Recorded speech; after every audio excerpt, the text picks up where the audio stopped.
The 2019 World Cup was one of the most iconic moments in gaming history, but does Fortnite need another World Cup? Let's find out. Fortnite is dead. The player count is lower than Oh, this is a ever nice before. intro. Pro players and content creators are Very quitting well left and edited right. so I far. am officially quitting competitive Fortnite. I'm just kind of doing it because of the money, and that's just not who I am. So that's why I'm gonna just go do some See, fun. look how I've hesitant had he enough, is. man. No, I'm not even kidding, dude. I've had enough. I can't even. I'm not. I'm leaving. I'm done. In fact, I'm honestly, dude. I'm not even gonna. Wait, I'm not wait, even wait. gonna- I This gotta take a clip break from is streaming, from dude. chapter And 3. quite This isn't even frankly, like the game is just accurate. not as Yeah, fun this as it one's used to yeah. be. Yeah, it's I'm done. starting to I'm become done. a I don't want to problem. play. I don't want to play. But what if I told you that we could bring Fortnite back to life? Yep, me and you, and whoever else is watching this video could bring our favorite game back to its glory days. Today, see. I'm going to cover three main ways Three that main I think ways. Fortnite can revive its dying community. And those three things are LAN events, esports and content teams, and Alright. unique Fortnite content. Yeah, And unique make sure to is stick yeah, around to that's the definitely end of the something. video because Especially I'm with going the to new teach you reload guys mode how that you just can came make out. better Fortnite content I think that really yourself helped out. and help each other out by making Fortnite what it used to be. But let's start with the topic that I mentioned in the title, which is bringing back the World Cup. You see, Alright. there is a severe lack of community building in the form of live events in Fortnite. A majority of Fortnite's tournaments are held online, which is incredible for accessibility for some players, but Yeah, it because does not limit many people players can from move ever around meeting the up in world. person. These live events are crucial for building an established fan base, not just for the individual players and Well, their it also fans, costs like a but lot of money also right for now Fortnite as a whole. This because of idea of hosting inflation LAN and events is everything. often taken for granted in gaming. For those of you that don't remember, before COVID, it felt like there were LAN events happening left and right. Yeah, The yeah, summer that's true. skirmish, the winter skirmish, the secret skirmish, dream hacks were happening more often, and of course, Yeah, the dream hacks Fortnite are all World online Cup. right now. These events gave fans the opportunity to gather and celebrate their favorite game. They could buy merch, meet their favorite creators and pro players, and most importantly, have fun Oh, and this is meet the OG people that they Tifu used to right play here. squads with at home. It really is just a combination of the See, online that's the and new. IRL worlds, and it's a really beautiful thing, and if you haven't gone to a LAN event, I totally recommend you check it out. The World Cup was definitely the most successful LAN tournament in the history of Fortnite, and perhaps in esports as a Yeah, whole. There were 10 weeks of online $3 qualifiers, which led up to a million, and he massive got his 3-day icon event, skin. and over 40 million people competed, hoping to earn a spot in that top 100. The Yeah, there tournament was a was lot held of in New York people. This City in was the Arthur Ashe Stadium, which is 5 also the years ago. home of the massive tennis tournament, the US Open. It can hold a whopping 25,000 fans. To say people were hyped for this Yeah, they had event would be an to understatement. rent out the whole It was the stadium. biggest esports tournament ever, with a prize pool of over $30 million up for grabs that weekend. Just competing in the tournament, if you qualified for New York, would earn you $50,000. Oh, competing is and the 50,000. I grand didn't know prize about that. winner got to take home $3 million.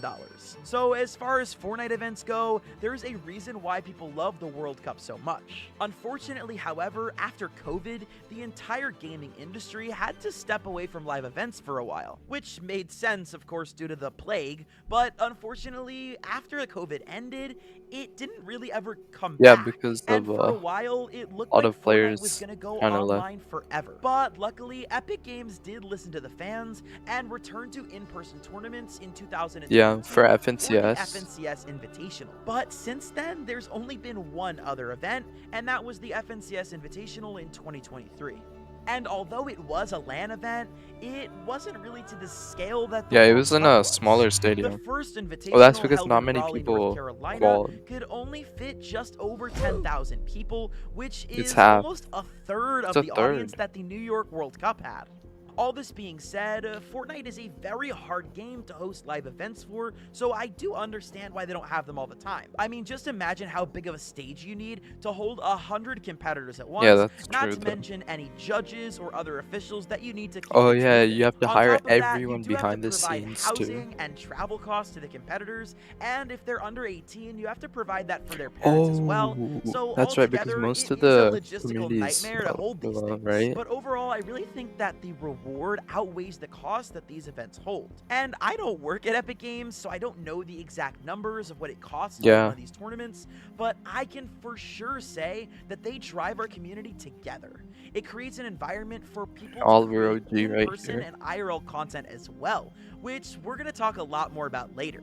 But while we're talking about how hard it is to hold LAN events in Fortnite, we have to bring up gaming organizations and esports teams. Alright, let's hear it. Because they are truly the backbones of the esports community. Well, at least they are in many other games. But in Fortnite, things are a little bit different.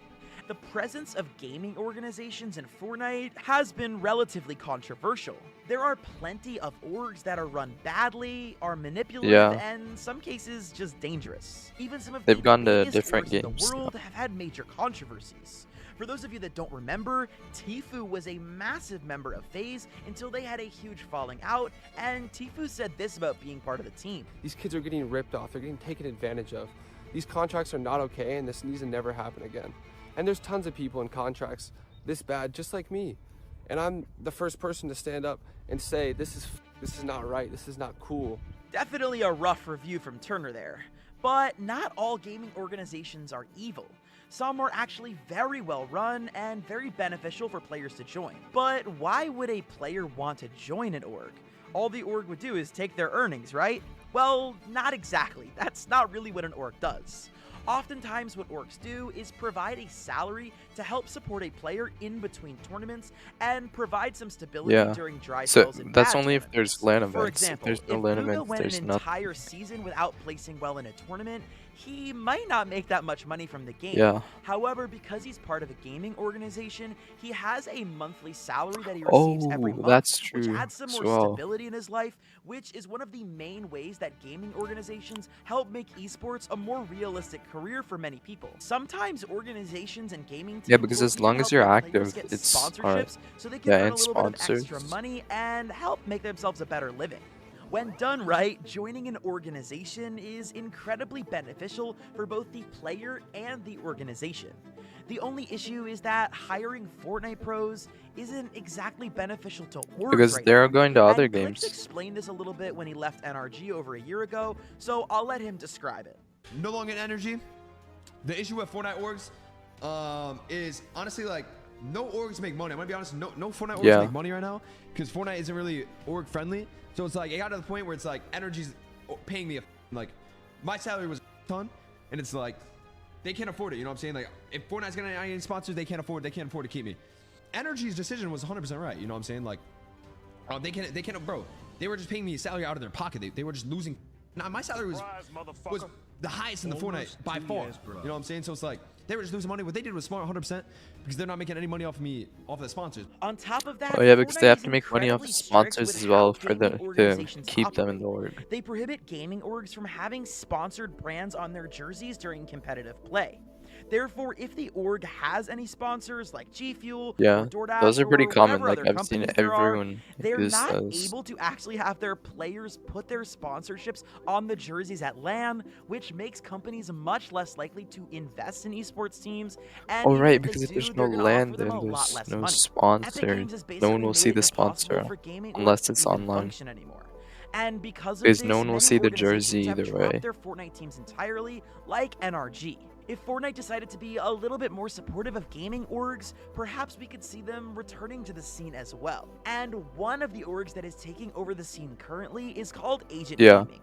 And I wanted to shout them out for something that they're doing and explain how they're doing things differently and becoming so successful so quickly. First of all, Agent is becoming more of a content creation hub rather than a quote-unquote esports teams. I mean, it seems like these guys are trying to bring back the OG FaZe House vibes. With massive players like Peterbot, Bucky, and Scented, this is the first time in a long time that we've seen a proper content house put together. I think one of the most interesting parts of this house is seeing Bucky and Scented focus on content creation even more than competitive gaming. For those of you that haven't seen what is going on here, they're getting a lot of views and they're super it's actually like we're pretty getting good to see the behind the scene lives of some of these players, but that we would otherwise it's just know very the content. There's no many pro players like in Fortnite the past in have this just kind of disappeared after like their it's nothing prime different game, from being like a I think a lot of completely them are missing out on using their platforms content team. to build crazy content like what we're seeing out of the Agent House. I won't show you guys the clips from their videos because they aren't necessarily family friendly for my channel,